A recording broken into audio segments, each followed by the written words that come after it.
My name's Amelia, and I've got a story to tell you. I grew up in what you'd call an ordinary family: mom, dad, and a little sister named Lily. Sounds nice, right? Well, it wasn't all sunshine and rainbows. Lily was difficult, to put it mildly. She was the kind of kid who'd scream bloody murder if she didn't get her way. And boy, did she know how to work our parents. They'd bend over backwards just to keep her from throwing one of her famous tantrums. "Amelia, honey," my mom would say, her voice strained, "could you please let Lily have the last cookie? You know how she gets." And I'd nod, because what else could I do? I was the good girl, the one who didn't make waves. I learned early on that it was easier to fade into the background than to compete with Hurricane Lily. As we grew older, the pattern stayed the same. Lily demanded, our parents caved, and I just tried to stay out of the way. I buried myself in books and schoolwork, dreaming of the day I could leave it all behind. That day finally came when I got accepted to college on a full-ride scholarship. As I packed my bags, I felt a mix of excitement and guilt. Excitement for the new life waiting for me, and guilt for leaving my parents to deal with Lily alone. But I pushed that guilt down deep. It was time for me to live my own life. The next morning, as I loaded my beat-up old car with everything I owned, my mom hugged me tight. "We're so proud of you, Amelia," she whispered. "You're going to do great things." Dad clapped me on the shoulder, his eyes suspiciously bright. "Remember, you can always come home if you need to." I nodded, not trusting myself to speak. Lily watched from the porch, arms crossed, not saying a word. College was like a breath of fresh air. For the first time in my life, I didn't have to tiptoe around anyone's feelings or give up what I wanted. I threw myself into my studies, determined to make the most of this opportunity.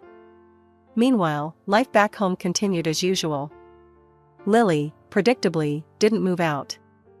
Instead, she married her high school sweetheart, Tom, right after graduation. And where did they decide to live? With our parents, of course. I'd get calls from Mom every now and then, her voice tired but trying to sound upbeat. "Lily and Tom are still settling in," she'd say. "It's nice having the grandkids around." But I could read between the lines. Lily was using our parents as free childcare and housekeeping. She'd pop out 2 kids in quick succession, all while never holding down a job.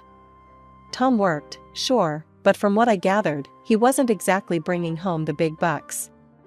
One day, during a rare visit home, I overheard Lily talking to Mom in the kitchen. "Mom, can you watch the kids tonight? Tom and I want to go out." "Lily, honey, your father and I had plans." "Oh, come on. It's not like you have anything important to do. We never get a night off." I peeked around the corner to see Mom's shoulders slump in defeat. "All right, dear. We'll watch them." It made my blood boil, but what could I say? I was the one who'd left, after all. So I bit my tongue and focused on my own life. After graduation, I landed a job at an international company as a manager. It wasn't easy. I worked long hours, took on extra projects, did whatever it took to get ahead. But it paid off. Within a few years, I was head of my department. While Lily was demanding our parents buy her groceries, I was saving every penny I could. It wasn't glamorous, no fancy clothes or wild nights out for me. But slowly, surely, I built up my savings. First came the apartment. Nothing fancy, just a small 1-bedroom, but it was mine. I remember the day I got the keys, standing in the empty living room, hardly able to believe it was real. Then the car. Again, nothing flashy, but reliable and paid for in full. All the while, I kept my head down and worked hard. I didn't have much of a social life, but that was okay. I was building something for myself, something no one could take away. Dating? It wasn't really on my radar. I went out occasionally, but nothing serious. That is, until I met Jake. Jake was different from the start. He didn't try to impress me with fancy restaurants or smooth talk. Instead, he challenged me, made me laugh, and most importantly, he respected my drive. "You're something else, Amelia," he said on our third date, shaking his head in admiration. "Most people would be burned out, working as hard as you do. But you're thriving." I shrugged, a little uncomfortable with the praise. "I just know what I want, that's all." He reached across the table and took my hand. "Well, I know what I want too. And it's you, Amelia." For the first time in years, I felt my carefully constructed walls start to crumble. Maybe, just maybe, there was room in my life for more than just work and saving money. Jake and I dated for a few years before he finally popped the question. I'll be honest, I was hesitant at first. Marriage wasn't something I'd given much thought to, always focused on my career and financial stability.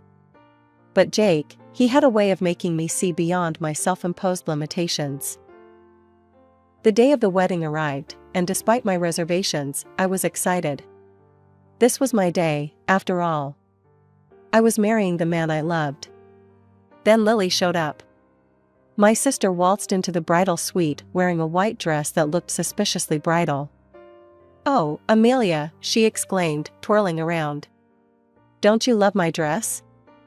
I wanted to look my best for your big day." I stared at her, speechless. Was she seriously trying to upstage me at my own wedding? "Lily," I finally managed, "don't you think that dress is a bit inappropriate for a bridesmaid?" She pouted, looking around at our cousins who were helping me get ready. "What do you mean? I think I look great." "Don't I look great, girls?" Our cousins, not wanting to cause a scene, mumbled awkward agreements. I took a deep breath, reminding myself that this was my day. I wasn't going to let Lily's antics ruin it. "It's fine," I said, turning back to the mirror. "Let's just get this show on the road."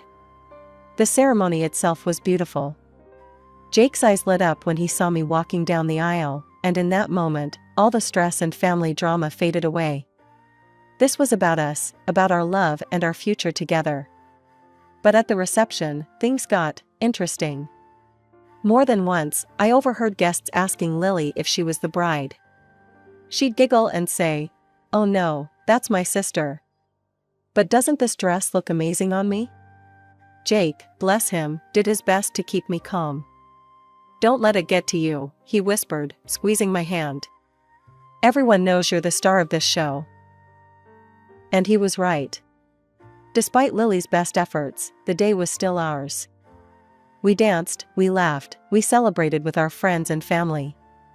And at the end of the night, as Jake and I drove off to start our honeymoon, I felt a sense of peace.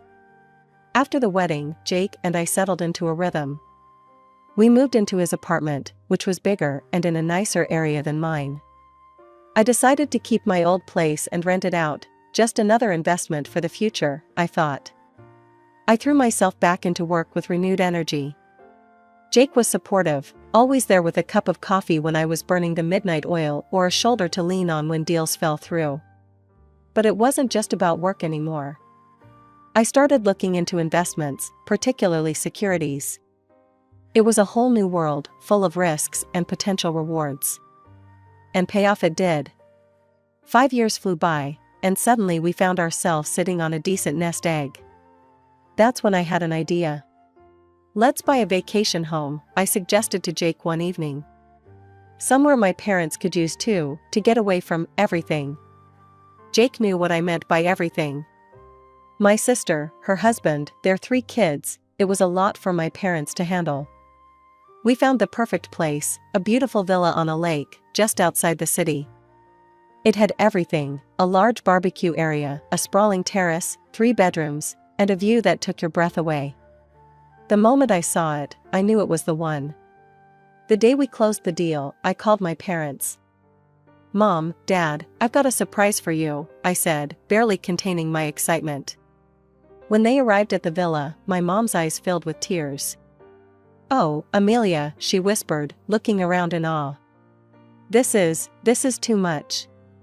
Dad was speechless, running his hand along the smooth kitchen countertop like he couldn't believe it was real. "It's not too much," I insisted. "You deserve this. A place to relax, to get away from. From your sister, Dad finished, a hint of guilt in his voice. I nodded. But listen, there's one thing. Can we not tell Lily that I bought this? Can we say it's yours? That you bought it with your savings? Mom looked confused. But why? I sighed, thinking about the phone call I'd had with Lily just the day before. She'd asked to borrow money for a car, and I'd said no.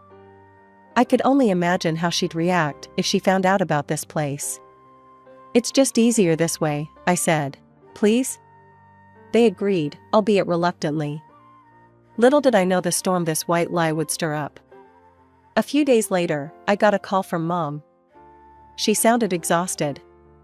Lily found out about the villa, she said. She wants us to sell it. Says we should give her the money instead, so she can buy a sports car and travel the world. I could feel my blood pressure rising. And what did you say? We said no, of course. But Amelia, it was bad. She screamed, she cried. Said we loved you more, that we always favored you. I closed my eyes, feeling a familiar mixture of guilt and frustration. I'm so sorry, Mom. I never meant to cause trouble. It's not your fault, sweetie, Mom said, but I could hear the weariness in her voice. Your father and we've decided to move to the villa. Full-time. We just can't. We can't do this anymore. As I hung up the phone, I felt a weight lift off my shoulders. My parents were finally standing up for themselves, finally taking a step back from Lily's chaos. But at the same time, a sense of unease settled in my stomach. I knew this wasn't the end of it. Lily wouldn't let this go without a fight. It was a sunny Saturday when Jake and I decided to surprise my parents with a visit to the villa. But as we got closer, something felt off. The sound of loud music filled the air, and I could see cars parked haphazardly on the lawn. We pulled up to the villa, and the scene that greeted us was chaos. People were everywhere, drinking, laughing, kids running around screaming. And right in the middle of it all was Lily, holding court like she owned the place. When she saw us, her eyes narrowed. What are you doing here? I looked around, trying to spot my parents. Where's Mom and Dad? Lily waved her hand dismissively. Oh, Mom's out walking with the kids. Dad's gone to get more meat for the barbecue. I couldn't believe what I was hearing. You sent them out? While you're having a party? It's a celebration, Lily exclaimed. We're christening the new family vacation home. Not that you'd understand, Miss Workaholic. I felt my blood begin to boil. Lily, this isn't. She cut me off. Look, Amelia, why don't you and Jake just leave? Your sour face is going to ruin everyone's mood. I stood there, speechless. Jake put his hand on my arm. Come on, he said quietly. Let's go. As we drove away, I couldn't shake the image of Lily lording over my villa, the villa I'd bought for our parents. I can't believe her, I fumed. Using Mom and Dad like that, treating the place like it's hers. Jake sighed. Maybe it's just a one-time thing? But it wasn't. Over the next few weeks, I heard from Mom about the constant stream of parties and get-togethers Lily was hosting at the villa. And when she wasn't partying, she was dumping her kids on our parents. The kids are missing school, Mom confided in me during one of our calls. She sounded exhausted. Lily says it's not a big deal for Tommy, he's only 4. But Emily and Jack are falling behind. By the way, I forgot to mention that Lily gave birth to her 3rd child shortly after my wedding. I'd had enough. The next time I saw Lily, I confronted her. You need to stop taking advantage of Mom and Dad, I said. They're not your personal babysitters. And the kids need to be in school. Lily rolled her eyes. Don't be such a killjoy, Amelia. Mom and Dad love having the kids around. But I could see the toll it was taking on our parents. They looked tired, worn down. This wasn't the peaceful retirement I'd envisioned for them when I bought the villa. After several more failed attempts to reason with Lily, I made a difficult decision. I contacted Child Protective Services. The investigation was quick and discreet. Lily got a formal reprimand, and suddenly, the kids were back in school full-time. The endless parties at the villa stopped too. Mom called me a few days later. "Things have calmed down," she said, and I could hear the relief in her voice. "Your father and I are actually getting to enjoy the place now." I felt a weight lift off my shoulders. This was what I'd wanted all along, for my parents to have a peaceful place to retire. But my relief was short-lived. The next time I saw Lily, her eyes were full of venom. "I know what you did," she spat. "Calling CPS on your own sister. You're a traitor, Amelia. I'll never forgive you for this." A few months passed quickly. It was my mom's birthday, and Jake and I decided to surprise her with a weekend visit to the villa. We had visions of a quiet family celebration, maybe a nice dinner on the terrace overlooking the lake. But as we pulled up to the house, those dreams quickly evaporated. The place was in chaos. Music blared from speakers, people were everywhere, and kids were running wild across the lawn. It looked like Lily had invited half the town. We made our way inside, where I found Mom in the kitchen, looking exhausted and on the verge of tears. "Happy birthday, Mom," I said, giving her a hug. She clung to me a little too tightly. "Oh, Amelia," she whispered. "I just wanted a quiet day with family." But Lily, she invited all these people. "Your father and I have been running around all day, serving drinks, cooking food." I stepped out onto the lawn, searching for Lily in the crowd. When I spotted her, laughing with a group of friends, I marched over.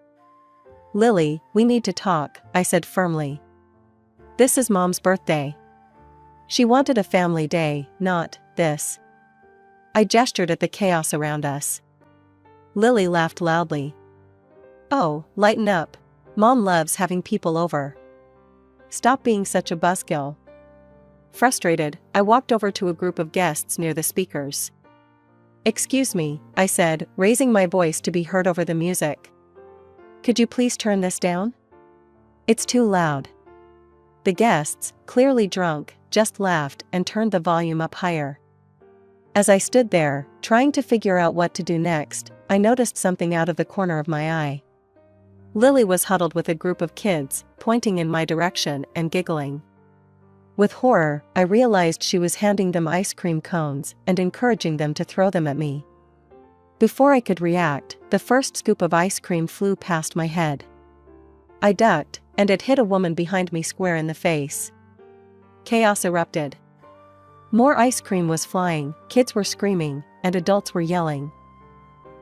Lily's voice rose above the commotion. "Look what you've done, Amelia.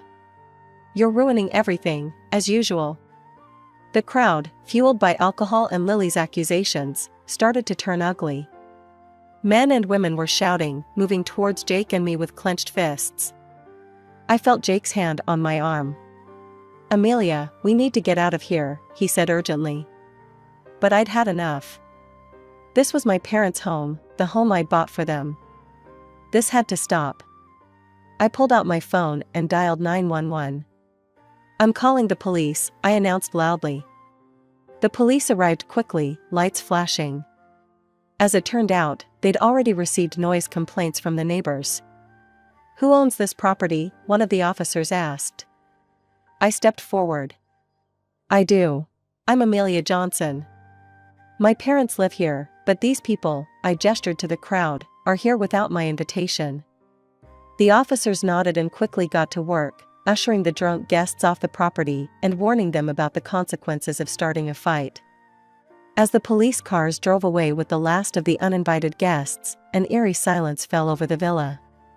The aftermath of the chaotic party was strewn all around, empty bottles, discarded plates, and the lingering tension in the air. Lily stood in the middle of the living room, her face a mix of shock and anger. "What do you mean, this is your house?" she demanded, her voice shrill. I took a deep breath. "I bought it. For Mom and Dad to retire in peace." "You?" Lily's eyes narrowed. Then, suddenly, her demeanor changed. A sly smile spread across her face. Well, little Miss Perfect. always full of surprises. She sauntered over to me, her voice dropping to a conspiratorial whisper. Listen, Amelia. Let's forget about this little misunderstanding. I've got a proposition for you. I raised an eyebrow, wary. What are you talking about? This property, Lily gestured around grandly. It's got potential. Why don't you sign it over to me? I could build a few more houses, rent them out. I've been looking for a passive income opportunity for ages. You've already got your fancy job. Why not help your sister out? Absolutely not, I said firmly. This house is for Mom and Dad. It's not for sale or development. Lily's face darkened. You'll regret this, Amelia. Mark my words. With that, she stormed out, her husband and kids trailing behind her. I turned to Mom, who looked shell-shocked. I'm so sorry, Mom. This isn't how your birthday was supposed to go.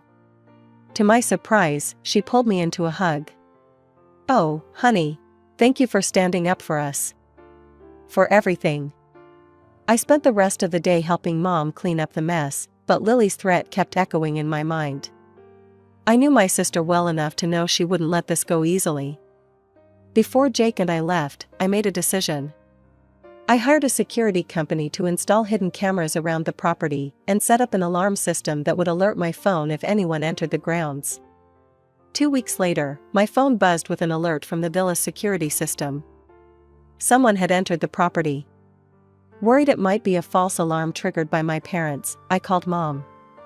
Mom, are you and Dad at the villa? There was a pause. No, honey. We're back at the old house. Lily, she insisted we come help with the kids. We'd been here for a week. My heart sank. I told Mom I'd call her back and immediately headed for the villa with Jake. The sight that greeted us was heartbreaking. The beautiful home I'd bought for my parents was in shambles. Furniture was overturned, things were strewn everywhere, and there was even some graffiti on the walls. Fury rose in me as I called the police.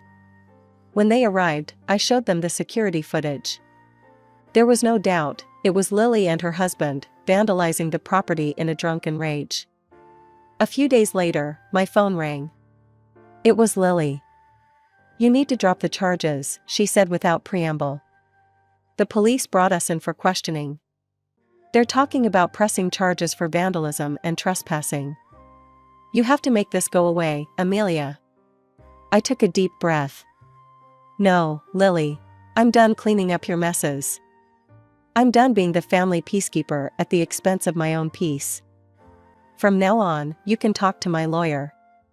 The weeks following the villa incident were a whirlwind of legal proceedings and family drama. I was determined to see this through, to finally put an end to Lily's destructive behavior. I had the villa professionally cleaned and repaired, carefully documenting every bit of damage. The bill came to just over $10,000. My lawyer advised me to sue for the full amount, and after some soul-searching, I agreed. The day of the court hearing arrived. I sat on one side of the courtroom, Lily and her husband on the other. She wouldn't even look at me. The judge listened to both sides, reviewed the evidence, including the security camera footage. In the end, his decision was clear. The court finds in favor of the plaintiff, he announced. The defendants are ordered to pay $10,000 in damages. But that wasn't all. Due to the nature of the crime and the clear evidence, the judge also handed down a suspended sentence for trespassing and property damage. The aftermath of the trial hit Lily and her family hard.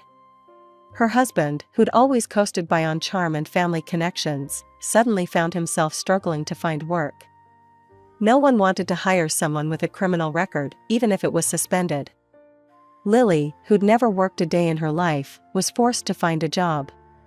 I heard through the grapevine that she was waiting tables at a local diner, coming home exhausted every night. As for me, I made the difficult decision to cut ties completely. I issued a legal notice, barring Lily from the villa, and ceased all communication with her. It was painful, but necessary. Mom and Dad, finally free from Lily's constant demands, moved into the villa full-time. The change in them was remarkable. They looked years younger, more relaxed than I'd seen them in decades. "We should have done this years ago," Dad told me during one of my monthly visits. "We love having the grandkids over, but now it's on our terms. A few hours at a time, and then back to our peaceful life." They'd left their old house to Lily, a final act of parental kindness, but made it clear that the financial support stopped there. It was time for Lily to stand on her own 2 feet. As for me, life was looking up. Work was going well, my relationship with Jake was stronger than ever, and then we got some unexpected news. "I'm pregnant," I told Jake one evening, my voice shaking with excitement and nervousness. His face lit up like a Christmas tree. He picked me up and spun me around, both of us laughing and crying at the same time. As I write this, I'm 6 months along. We're having a little girl. Jake and I are busy preparing the nursery, reading every parenting book we can get our hands on. I still think about Lily sometimes. Last I heard, she and her husband were fighting constantly, teetering on the edge of divorce. Part of me feels sad for her, for the mess she's made of her life. But a bigger part of me feels free. Free from the obligation to always fix her problems, to be the peacekeeper at the expense of my own happiness.